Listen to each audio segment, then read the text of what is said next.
వ్యక్తం చేస్తున్నారు. Vemulawada RTC depot వద్ద బంద్లో ప్రభుత్వ విప్ ఆది శ్రీనివాస్ పాల్గొన్నారు. బీసీ బంద్ పెద్దపల్లి జిల్లా రామగుండం పారిశ్రామిక ప్రాంతంలో కూడా ప్రశాంతంగా సాగుతోంది. గోదావరి ఖని ఆర్టీసీ బస్టాండ్లో వందలాది బస్సులు నిలిచిపోయాయి. బీసీలకు హక్కుగా రావాల్సిన రిజర్వేషన్లను వెంటనే అమలు చేయాలని బీసీ సంఘాల నాయకులు డిమాండ్ చేశారు. రిజర్వేషన్ అమలు పరచాలని చెప్పి ఈ రోజు రాష్ట్ర వ్యాప్తంగా బంద్ పిలుపునడం జరిగింది. దీనికి మద్దతుగా పెద్దలు మా స్థానిక శాసనసభ్యులు టీఆర్ఎస్ వర్కింగ్ ప్రెసిడెంట్ కేటీఆర్ గారు మద్దతు పలుకుతూ ఖచ్చితంగా బీసీలు 42% రిజర్వేషన్ కావాలని చెప్పి ఈరోజు మద్దతు తెలుపుకుంటూ ఖచ్చితంగా ఈరోజు ఈ పరిస్థితికి రావడానికి ఆనాడు కామారెడ్డిలో నిండు సభలో రిజర్వేషన్ కల్పించుకుంటూ మేము ప్రజలలోకి పోతామని చెప్పడంతో ప్రజలను 6 గ్యారెంటీలు కాకుండా అదొక గ్యారెంటీ ఏర్పాటు చేసుకొని ఇలా ముందుకు పోయిన రేవంత్ రెడ్డి ఇలా 9th షెడ్యూల్ కాకుండా కాదని చెప్పి అందరికీ తెలుసు. అయినా కానీ మేము చేస్తామని చెప్పి తెలంగాణ రాష్ట్ర ప్రజలను నిండు సభలో అసెంబ్లీలో తీర్మానం చేసినట్టు చేసి గవర్నర్కు పంపి ఇలా నువ్వు ఎలక్షన్లకు పోవడంతో ఇలా కోర్టు హైకోర్టు కానీ సుప్రీంకోర్టు కానీ కొట్టివేయడం.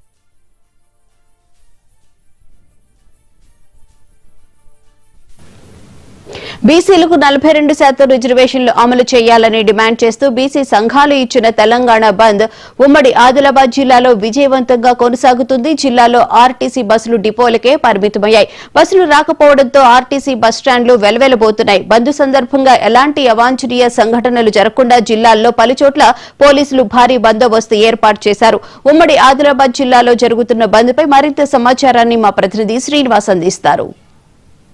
బీసీలకు 42% రిజర్వేషన్లు కేటాయించాలని చెప్తూ తెలంగాణ వ్యాప్తంగా బీసీ సంఘాలు ఇచ్చినటువంటి బంద్కు వివిధ రాజకీయ పార్టీలు అయితే మద్దతు తెలుపుతున్నాయి. ముఖ్యంగా ఉమ్మడి ఆదిలాబాద్ జిల్లా వ్యాప్తంగా ఉదయం నుంచి కూడా ఆర్టీసీ బస్టాండ్లోనే బస్సులు ఆగిపోయినటువంటి పరిస్థితి కనిపిస్తుంది. మంచిర్యాల జిల్లా కేంద్రంలో బీఆర్ఎస్ నేతలు బైక్ ర్యాలీతో రావడం జరిగింది. ముఖ్యంగా బీసీ బంద్ ఏ విధంగా కొనసాగుతుంది, ప్రభుత్వాలను వీళ్ళు ఏ విధంగా డిమాండ్ చేస్తున్నారు అడిగి తెలుసుకునే ప్రయత్నం చేద్దాం.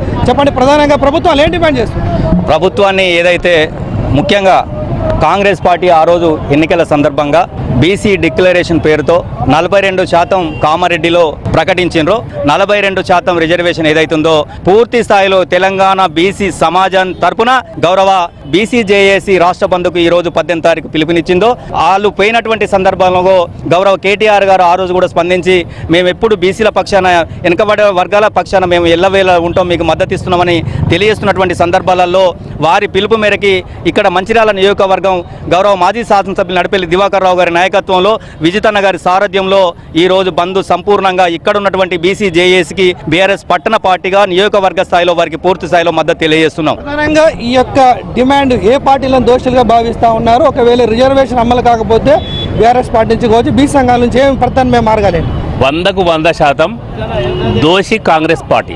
ఏదైతే కామారెడ్డిలో మీరు సభ పెట్టి ఎలక్షన్ల కంటే ముందు మీరు బీసీల ఓట్లు దండుకోవడానికి మీరు కామారెడ్డి డిక్లరేషన్ పేరు మీద 42% రిజర్వేషన్ ఇస్తామని చెప్పి మేము మేనిఫెస్టోలో పెట్టారు. మేము మేనిఫెస్టోలో పెట్టిన మీరు అసెంబ్లీలో కూడా మీరు 42% బిల్లు మీరు ప్రవేశపెట్టినప్పుడు మా టీఆర్ఎస్ పార్టీ తరఫున మా గౌరవనీయులు కేటీఆర్ గారు ఆ రోజు బేషరతుగా మద్దతు ఇవ్వడం జరిగింది. మరి మేము అసెంబ్లీలో మీకు సంపూర్ణ మద్దతు ఇచ్చినప్పుడు నిజంగా రేవంత్ రెడ్డి గారికి గిట్ట 42% బీసీల రిజర్వేషన్ నువ్వు ఇంప్లిమెంట్ చేయాలంటే మీకు తెలియదా? మీ దగ్గర ఉన్నటువంటి ఐఏఎస్ ఆఫీసర్లు తెలియదా? మీకు ఎవరు 9th షెడ్యూల్లో మీరు 42% రిజర్వేషన్ బిల్లును మీరు చేర్చినప్పుడే రిజర్వేషన్లు చట్టపరంగా చెల్లుతాయి. అదే ఈడబ్ల్యూఎస్ రిజర్వేషన్ కి ఇదే పార్లమెంట్ లోపల 10 రోజులలో బిల్లు పాస్ చేసుకొని వాళ్ళ మీరు చట్టం చేసుకున్నారు. మా బీసీలు దేశంలో 56% ఉన్నటువంటి బీసీలకు ఏ విధంగా అన్యాయం జరుగుతుంది వాళ్ళ దేశ ప్రజలంతా గమనిస్తున్నారు. బీసీలు మొత్తం మీరు ఇంతకు ముందు ఎన్నికలలో మీరు బీసీలు మభ్యపెట్టి ఓట్లు వేయించుకున్నారు.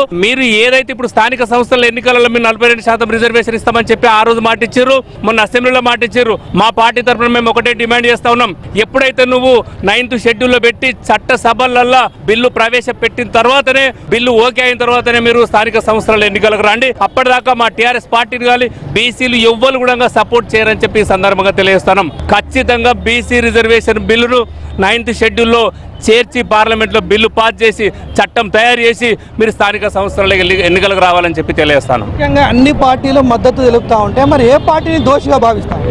కాంగ్రెస్ పార్టీ దోషి. అది కాకుంటే వాళ్ళ మీద నమ్మకం ఉంచుకోవాలనే ఉద్దేశంగా ఈ మా బీసీ దగ్గరకు వచ్చేసి మేము కూడా సపోర్ట్ చేస్తున్నాం అంటున్నారు. అంతకంటే సిగ్గుచేటు ఇంకోటి లేదు.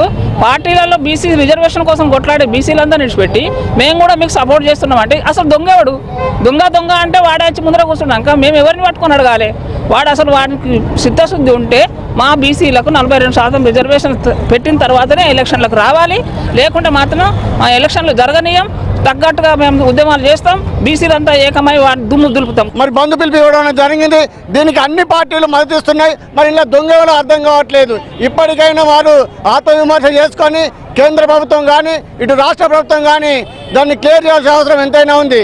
అదేవిధంగా 50% దాటితే మరి రిజర్వేషన్ ఇవ్వరాదని చెప్పేసి ఉందని చెప్పేసి అంటూ ఉన్నారు. అలాంటి దేంట్లో కూడా మరి పొందుపరచడం అనేది లేదు రాజ్యాంగంలో. దాన్ని పురస్కరించుకొని ఇప్పటికైనా తెలియకొచ్చేసి కేంద్ర రాష్ట్ర ప్రభుత్వాలు దోపుతులాడకుండా మరి దీన్ని క్లియర్ చేయాల్సిన అవసరం ఎంతైనా ఉందని చెప్పేసి తెలియజేస్తాను. ఆ రోజు తెలంగాణ కొరకు ఏ విధంగా అయితే పోరాటం జరుగుతుందో ఈ రోజు కూడా అదే మళ్ళీ పునరావృతం అవ్వకుండా చూడాలని చెప్పేసి కోరుతా ఉన్నాం. బీజేపీ నాయకులు ఈరోజు చెప్తున్నారు మేము కూడా బంద్లో పాల్గొంటామని. అసలు మీకు ఏ విధంగా మరి బంద్లో పాల్గొనడానికి హక్కు ఉందని చెప్పేసి మేము చెప్తున్నాం. మీ చేతిలో ఉన్నటువంటి ఈ యొక్క మరి బిల్లులను మరి ఎందుకు చట్టంగా మరి మార్చలేకపోతారు అని చెప్పేసి ప్రశ్నించడం జరుగుతూ ఉంది. అంతేకాకుండా మరి అయితే 2 సార్లు మరి అధికారంలో ఉన్నటువంటి బీఆర్ఎస్ పార్టీ కేసీఆర్ గారి నాయకత్వంలో మరి 33 ఉన్నటువంటి బీసీ రిజర్వేషన్లను ఆ రోజు 22% కుదించి మరి బీసీలకు అన్యాయం చేసినటువంటి మరి పార్టీ బీఆర్ఎస్ పార్టీ అని చెప్పేసి ప్రశ్నితంగా ఈ రోజు చిత్తశుద్ధి ఉన్నటువంటి పార్టీ మరి కాంగ్రెస్ పార్టీ అని చెప్పేసి నిరూపించుకుంటాం. ఖచ్చితంగా 42% వచ్చే వరకు ఈ పోరాటం ఆపేయాలని చెప్పేసి తెలియజేసుకుంటూ ఏదైతే పెద్ద ఎత్తున ఈ యొక్క కార్యక్రమాలు పాల్గొనే బీసీ సంఘ నేతలు కావచ్చు, మరి వామపక్ష నేతలు కావచ్చు, కాంగ్రెస్ పార్టీ నేతలందరూ కూడా పేరు ధన్యవాదాలు ఇస్తున్నాం. మేధావులందరూ నువ్వు జీవో పాస్ చేసిన తెల్లారే చెప్పడం జరిగింది. ఈ బిల్లు నడవదు, ఈ బిల్లు కోర్టులో కొట్టుడు పోతుంది, సుప్రీంకోర్టు రూలింగ్ ఉంది 50% క్రాస్ కావద్దని. అదేవిధంగా నువ్వు దీన్ని 9th షెడ్యూల్లో పెట్టలేదు. 9th షెడ్యూల్లో పెట్టనంత వరకు నీకు ఈ బిల్ పాస్ కాదు అని చెప్పి చాలామంది మేధావులు చెప్పడం జరిగింది.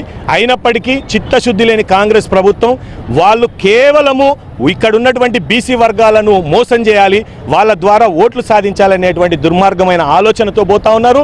అయినప్పటికీ నువ్వు అసెంబ్లీలో పెడితే భారతీయ జనతా పార్టీకి సంబంధించిన 8 మంది శాసనసభ్యుల ప్రభుత్వంపై ఒత్తిడి తీసుకురావాలనేటువంటి ఉద్దేశం.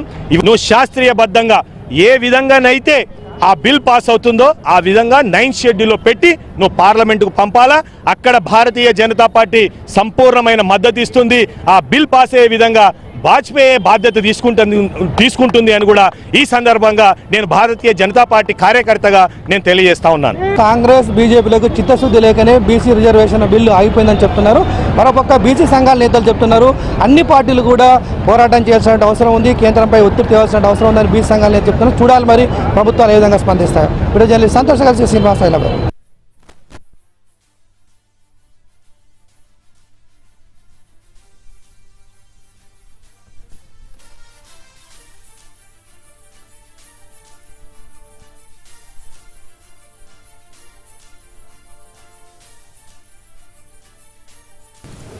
బీసీలకు 42% రిజర్వేషన్లు